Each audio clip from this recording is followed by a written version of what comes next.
Right, so here we go. Got the lock sound chip.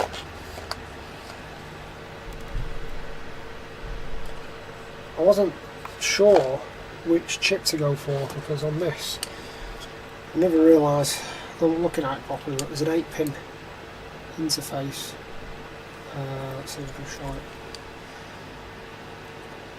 There's an 8-pin interface there, and then you've got a 21-pin interface, so that sort of had me thinking, which chip do I use? So in the end I ended up going for, so I can get this out, I ended up going for obviously ESU and the 21-pin, but I knew the leads would be too short. So the leads on that are going to be too short, I think. Actually, let's have a look. Only just about reaches. Got a chip loaded up on the decoder tester. That then runs in, well actually the programmer goes into the decoder tester. That's why they test all the different chips, and then I've got another version of the decoder tester there as well. Slightly more different chips. And then that outputs to the programming track. It's always best, I think, to program the chips on directly on a decoder tester board, because you've got none of the wires going to the track and maybe dirty rolling roads and wheel sets and stuff. It's a much more reliable option is to program it up like that and then fit it in the loco. But you can program it on the programming track, it's not a big deal. I've done it like that in the past. I've just got the small Zella. That's a small Zella programming track. Oh, sorry, a rolling road. And it's a really good little piece of kit. And I've got the larger one as well, much larger than that. About 3 times bigger than that. Right, next thing to do is to select a sound file. So go on the ESU website. Sound files, lock sound 5 family, European sound files, electric locos, and then I can just type in which one I want. There it is, Taurus. Have a look at functions, a lot of functions. Then download, lock sound file, accept. Go to the download file, then it automatically loads it up, that file for the chip, and then it's just a matter of writing the sound file and sounds, overwrite, that's it, all done. I'm just wondering if anybody knows, I've got crocodile clips connected to the Zella track. Normally it should use these pushing pins. They look like that. They look tiny screw on the side, and they plug in on the end of the Zella track, and I cannot find where you get these. Yeah, I've looked everywhere, I can't find these little pushing rods, pins, connectors.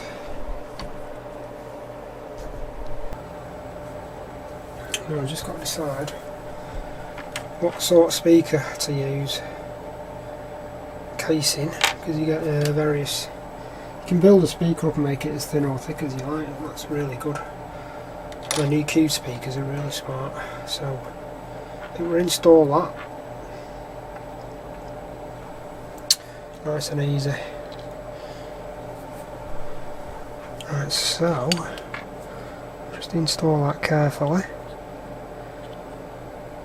Push it on nice and easy. Let's have a look at the distance for the cable. I think it's too short, to tell you the truth. Although, no, it can go in that area there.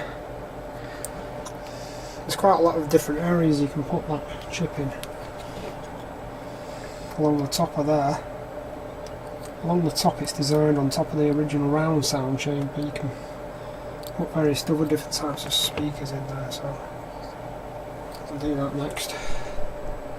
Just have to make sure there's enough space, and to make sure that copper strip doesn't cause any problems. I'll probably take that off actually. Disable it. Right, so I've decided to fit the speaker on the shallowest chamber. It still sounds really good. So the sound is firing upwards rather than the sound chamber where you can see for the round speaker where the sound fires downwards. And the reason I picked a 21 pin decoder is because there's less wires. If I picked an 8 pin, then you've got more wires to mess around with. It just looks tidier like that. I'm going to put it back now anyway and see what happens. I've just done a mock-up. I've put the slimmest speaker available to go in just underneath the roof line, and I've connected the body up. I've not glued anything yet, I've just seen whether it fits, and it all engages perfectly, so see what it sounds like.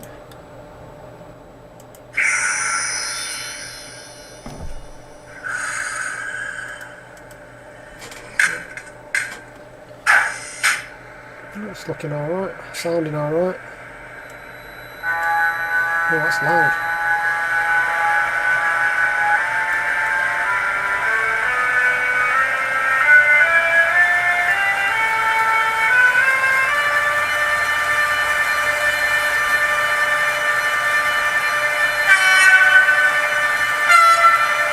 More than happy with that.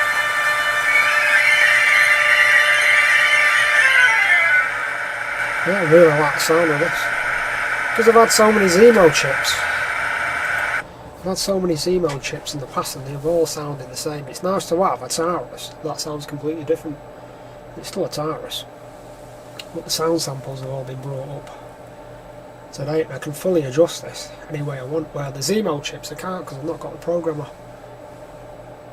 So next step is to take it apart, re-glue the speaker, fix it in position.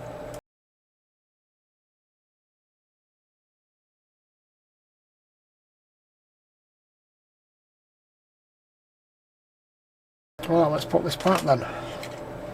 Just got to make sure no wires are getting snagged. That's all looking nice, that. Very, very carefully. Just line up the body. Very carefully line up the body.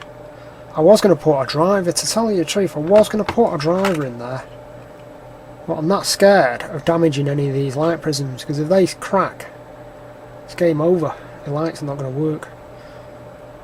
But I'd really love to put a driver in there. I was pretty tempted, to tell you the truth. But I haven't got any drivers, that's the thing, so I'm going to forget about that option. I've got nothing suitable. So I'm going to line that up very carefully. There we go, let's have a look now. So line the bogies up, make sure they're not snagging. That's done. Absolutely brilliant. Put on the test track and power it up.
That's wheel spin.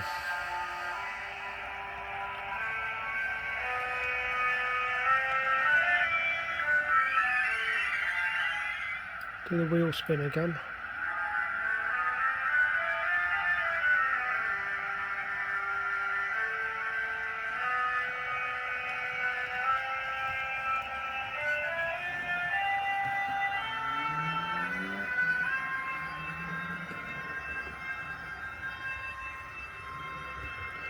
Yeah, it's running nice. There's a lot of features on this sound file. Really impressed. It's running nice. A lot of different sounds.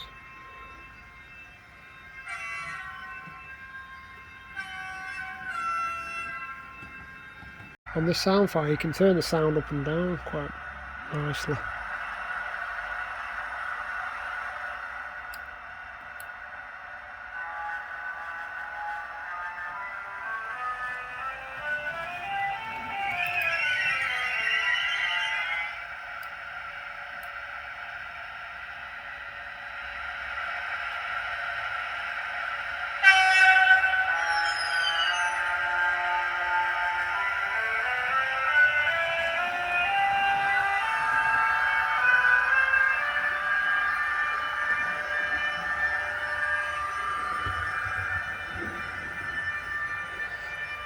That looked quite nice, pulling the for a nice cargo train as well.